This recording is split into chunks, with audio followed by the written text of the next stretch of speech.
Hey, good to see you.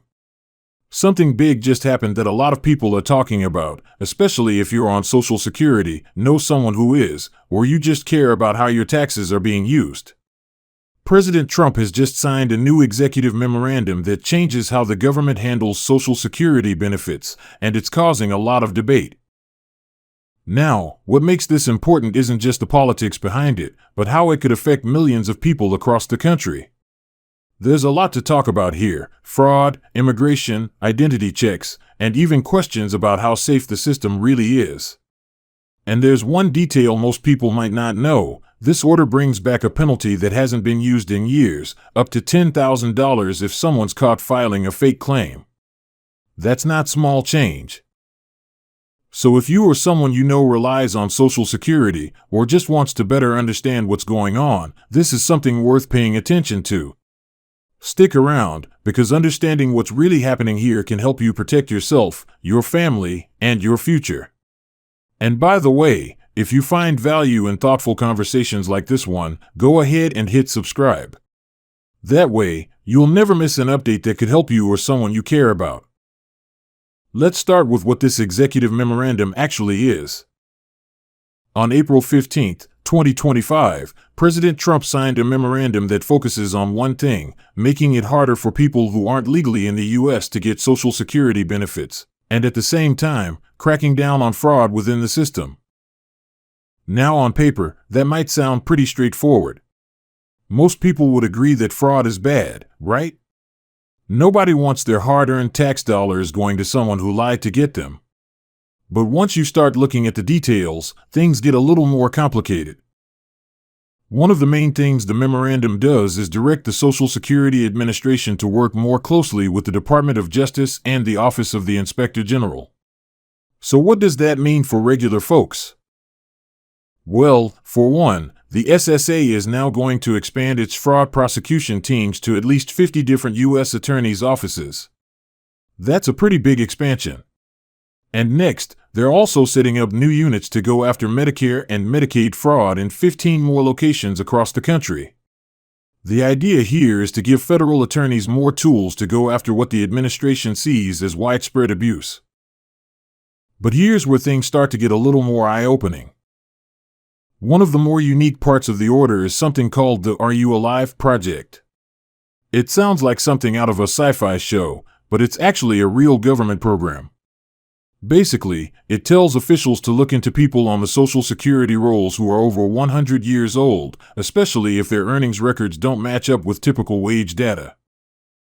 Now you might be wondering why that matters. Well, the government believes that some of these accounts are being used for identity theft. They're not necessarily saying these folks are committing fraud themselves. Sometimes someone else may be using their Social Security number. But the fact that this is now a federal priority shows how seriously the administration is taking this issue. And speaking of taking things seriously, another change is that the government is bringing back civil fines, up to $10,000 for anyone found guilty of filing a fraudulent claim.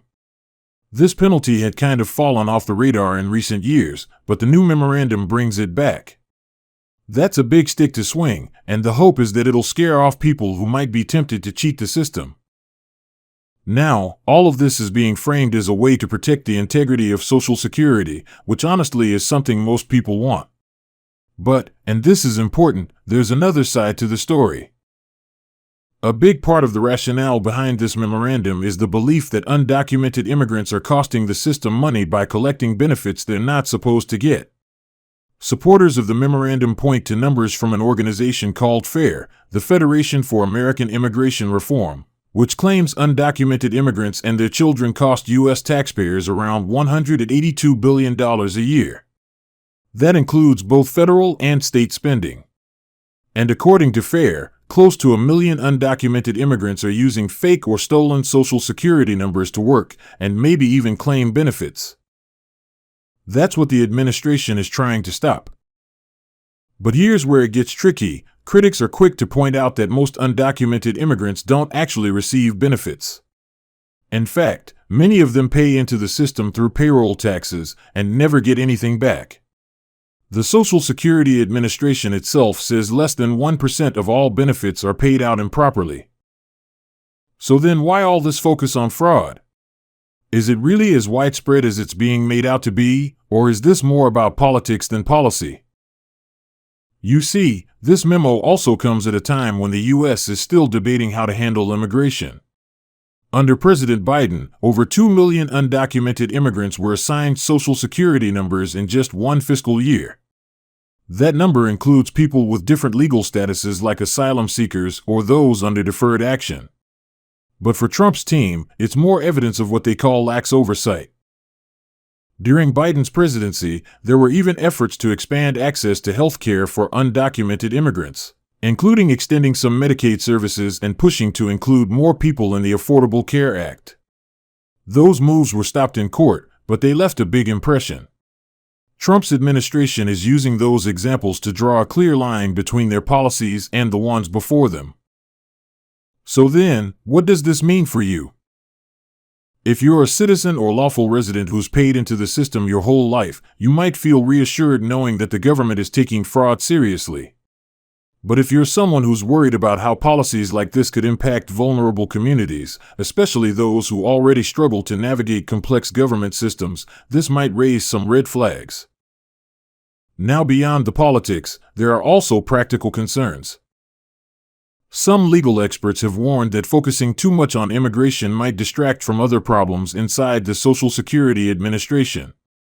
Things like outdated technology, staff shortages, and a growing backlog of cases can cause just as much harm to people trying to get their rightful benefits. There's also concern about privacy. With new enforcement efforts, some worry that automated systems could start flagging legitimate recipients by mistake. The "Are you alive?" checks might sound clever, but what if someone's account gets frozen just because of a computer error? That's a very real fear for people living on fixed incomes who rely on these benefits to get through the month. And on top of that, there's the issue of fairness. Is a $10,000 fine really the best way to deal with people who might have made a mistake or who didn't understand how the process works? That's something we'll likely hear more about as these policies start to roll out. Also, it's worth remembering, Social Security was never meant to be a political football. When it was created back in 1935, it was designed to be a safety net for older Americans, the disabled, and others in need. Over the years, it expanded to include more programs like Medicare and Medicaid, but the core idea stayed the same: help people when they need it most. And now, nearly a century later, it's a system under pressure. People are living longer, healthcare costs are going up, and yes, there's fraud. But there's also a massive number of honest people who depend on these checks to stay afloat. So this executive memorandum, while it might seem like just another headline, actually fits into a much bigger conversation about what kind of country we want to be. Do we focus more on cutting waste? Or do we invest more in access? Do we crack down harder on enforcement? Or do we focus on fixing the system's infrastructure? Whatever your answer, it's clear that this issue touches a nerve for a lot of people, whether you're a retiree, someone taking care of aging parents, or just a concerned taxpayer. This matters.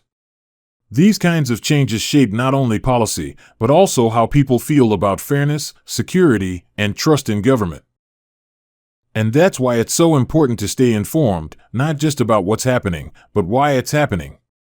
It helps you ask better questions, hold leaders accountable, and maybe even have more meaningful conversations with the people around you. So then, what do you think?